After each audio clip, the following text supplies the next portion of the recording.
Greetings once again, Hope Lutheran Church. Pastor Dan here with the continuation of our story of the history of Israel and the major characters covered in that story as we have it in the written scriptures of the Old and New Testaments.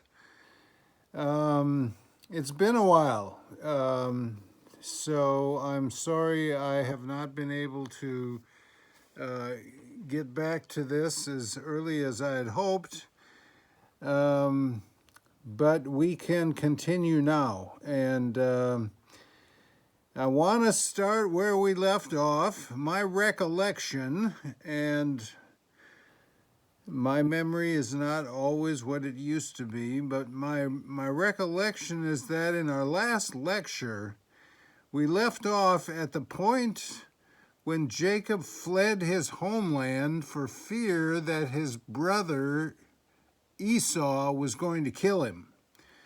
Remember, he stole the birthright from his brother Esau with the help of his mother Rebekah. Esau, enraged, decided he was going to kill his brother. Rebekah warned him, and so off he goes. Now, recall also that Jacob was a homebody. So for him to go off on this long journey back up to where his people came from, namely way up to Haran, this would have been hair-raising enough for a guy like Jacob,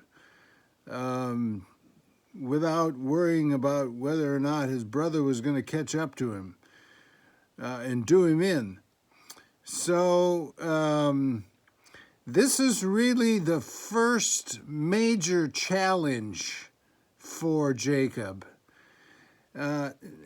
Now, there's a lot of different ways you can approach these stories of the patriarchs in the book of Genesis.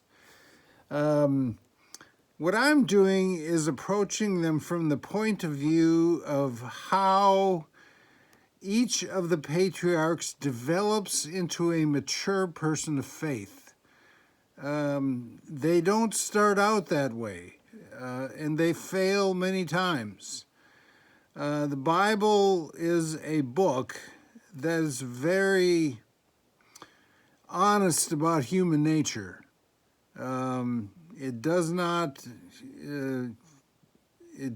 present human beings as either all good or all bad. It presents them as they are, and sometimes as people who make major mistakes. But in any case, the theme really is how each of them grows in their faith, grows in their belief in God's promise. Recall that what started this whole story off is that God calls Abraham and gives him a threefold promise. And from there on through, Abraham's life is not his own. He belongs to God and the promises God gave him, and he is to live by those promises, which he does. And then we get to Isaac. There's not a lot of detail about Isaac, with the exception that he has two sons, of course, Jacob and Esau, and the rather soap opera-like story between the two of them, and then from then on, we are going to follow the story of Jacob. Okay, so Jacob arrives at this place after his first day's journey. He lays down to go to sleep, and he has a dream. And he sees a ladder with angels ascending and descending between heaven and earth. In other words, the barrier between heaven and earth has been temporarily opened up, and God is now speaking to Jacob. God's message to Jacob is very simple. You, Jacob, are the heir to the promise. You are the one I have chosen. Okay, so Jacob is now the chosen heir of the promise first given to his grandfather, Abraham. And Jacob offers a prayer to God that is not so much a prayer as it is a bargain. Okay, he's not in a place yet where faith is a factor in his life. He doesn't trust God yet. So when people don't trust God, what they do is they bargain with God. Okay, they try to make agreements. I will do X if you do Y. Okay, so that's what Jacob does. And this is in Genesis chapter 8, verses 20 to 22, and Jacob says the following. If God will be with me and will keep me in this way that I go, and will give me bread to eat and clothing to wear, so that I come again to my father's house in peace. Excuse me. Then the Lord shall be my God, and of all that you give me, I will surely give 1/10 to you. In other words, God, if you feed me, clothe me, take care of me, protect me, and guide me along my way, then I will acknowledge you as my God. And in fact, I'll throw in 10% on top of that. Now there's a bargain for you, okay? So that's where Jacob's at. A person of faith would simply pray for God's help, for God's guidance, and trusting that God would lead the way. But that's not where Jacob's at, okay? He makes this bargain. Okay, and so off he goes. He is, like I say, on his way to Haran, partly because he's after a wife. Okay, he needs a wife, and he needs to go back to his own people in order to find a proper spouse for himself.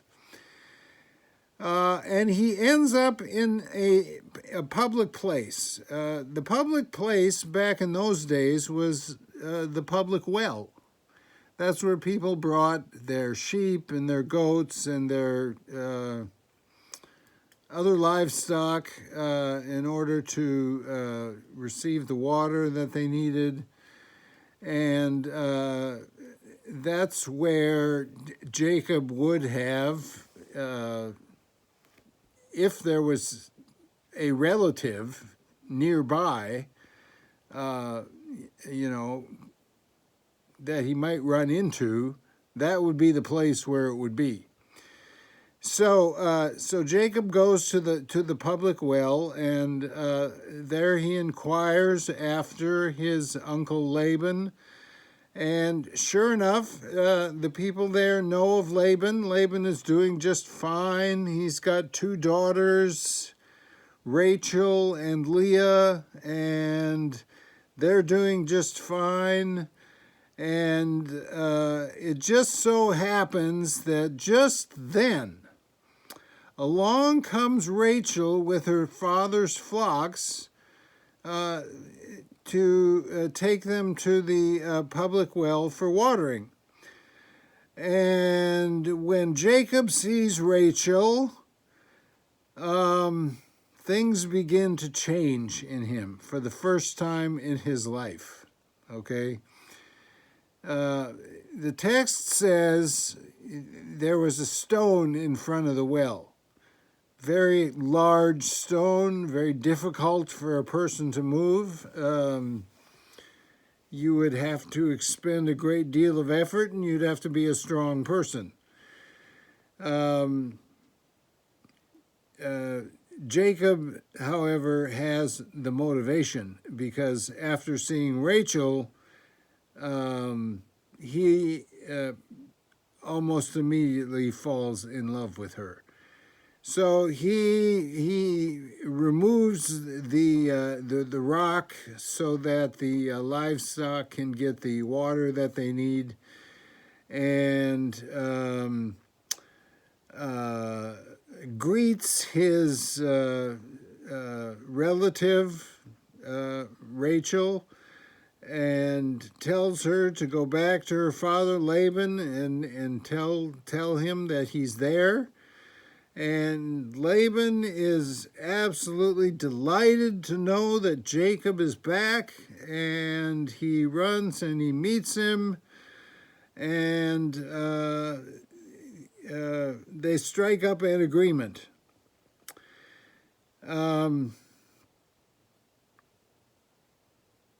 Jacob, like I say, for the first time in his life, now cares for another human being other than himself. He is beginning to grow out of his self-centered narcissism. He is beginning to become a person who is concerned for someone other than just himself.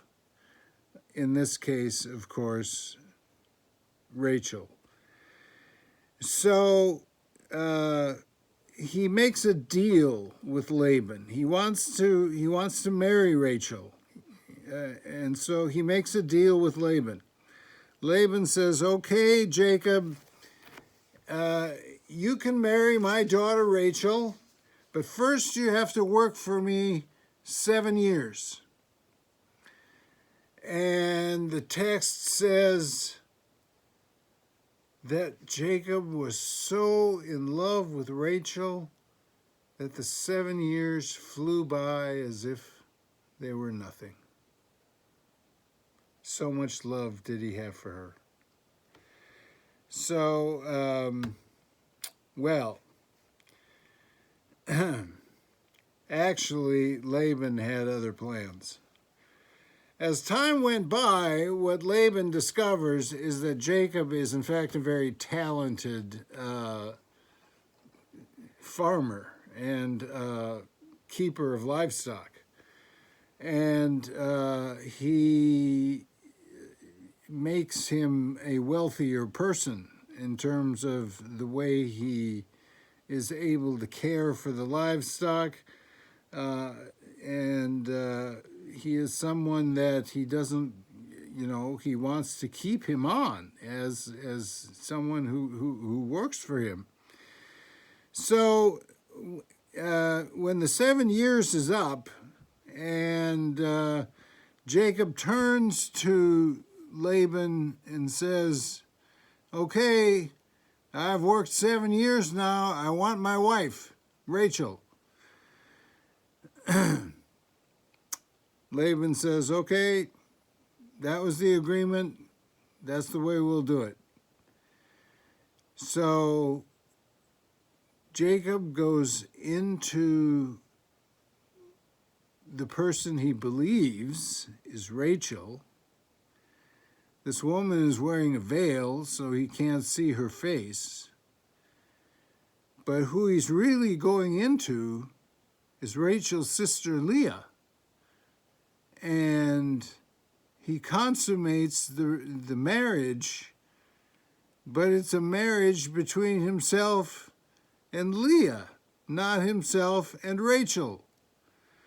So, finding out that he's been deceived, he turns to Laban and says, "Why is it that you have deceived me? We had an agreement, 7 years for your daughter Rachel." Well, Laban comes up with this lame excuse. "Oh, it's not our custom to give the younger before the older. We give the older first and then the younger. So you have to work another 7 years before you can marry Rachel." But what's more interesting about this is that Jacob experiences something that he himself has done, right? What did he do to his brother? He deceived him, and he stole from him. And now the tables are turned, and Jacob experiences the same kind of treatment that he had given to his brother by his uncle Laban. This is important because even though the text doesn't say this, the fact of the matter is that if people are going to change, grow, if people are going to mature, at some point they're going to have to come to terms with their own flaws. Okay, we'll never come to terms with all our flaws. We're never going to be perfect people. But there's a point at which you have to come to terms with the major kinds of ways in which you are a person who is willing to harm the interests of other people for the sake of yourself. And that is what happens to Jacob here. He faces the very same thing that he himself had done. And so I think this whole thing was a part of God's providence. God is in the business of bringing people to faith, and part of what it means to come to faith is to come to terms with your own flaws, to repent of those flaws, to ask God for forgiveness, and to change. And that is part of what this is all about, okay? So Jacob works for another 7 years. I'm going through this very quickly for the sake of time. But Jacob, he works for Laban for another 7 years because he is so in love with Rachel that he's willing to do pretty much anything to make sure that he gets to have her as his wife. So finally, another 7 years passes, and he, in fact, does marry Rachel. And now Laban has 2 wives. He has Rachel and he has Leah. Unfortunately, Rachel, like so many of the women that we've encountered up to this point, is said to be barren. In other words, she's infertile and cannot have children. The one woman that Jacob would most want to have a child with, Rachel, is unable to bear children. However, Leah does bear him children. And not only Leah, but other members of the household. Here's here's the way it goes with all of his children eventually. Okay, so with his wife Leah, he has 7 children, 1 daughter, Dinah, and 6 sons. Reuben, Simeon, Levi, Judah, Issachar, and Zebulun. With his concubine Bilhah, he has Dan, and his slave girl, with his slave girl Zilpah, he has Gad and Asher. Now, eventually, with Rachel, he does have a son, Joseph, who obviously becomes his favorite son. More of him later. And then Joseph also gives him 2 grandchildren, Manasseh and Ephraim. So you've got 12 men here, all of whom now will become the forefathers of the 12